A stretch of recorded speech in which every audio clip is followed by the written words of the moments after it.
Sapi adalah hewan penghasil susu. Untuk dapat menghasilkan susu dengan kualitas yang baik, makanan yang dikonsumsi harus baik pula. Apa kamu tahu tidak apa makanannya sapi? Bagaimana cara sapi mencerna makanannya? Hewan ruminansia, biasa disebut hewan pemamah biak, adalah hewan yang dapat mengunyah makanan 2 kali sebelum akhirnya dicerna tubuh. Apa saja yang termasuk ke dalam hewan ruminansia?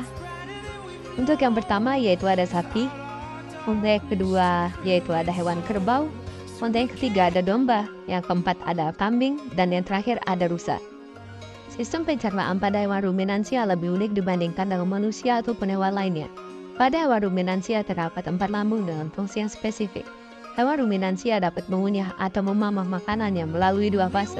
Fase pertama, awal makanan masuk, makanan hanya dikunyah sebentar dan masih dalam tekstur yang kasar. Selanjutnya makanan akan disimpan di dalam rumen lambung. Untuk fase yang kedua, ketika rumen sudah penuh, hewan ruminansia akan mengeluarkan makanan yang dikunyahnya tadi untuk dikunyah kembali hingga teksturnya lebih halus. Kemudian makanan akan masuk ke dalam lambung lagi. Terdapat 5 organ pencernaan pada hewan ruminansia yang berperan dalam proses pencernaan makanan di dalam tubuh. Rongga mulut berfungsi sebagai tempat masuknya makanan dan dimulainya proses pencernaan.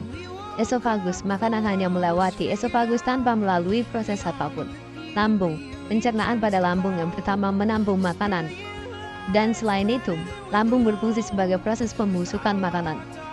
Rumen, perut besar, tempat penyimpanan sementara makanan. Retikulum, tempat menyambur makanan hingga menjadi gumpalan-gumpalan kasar.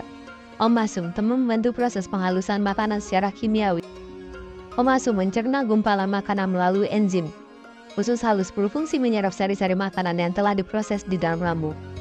Yang terakhir, anus. Setelah sari-sari makanan diserap, penyerapan akan dibawa menuju anus.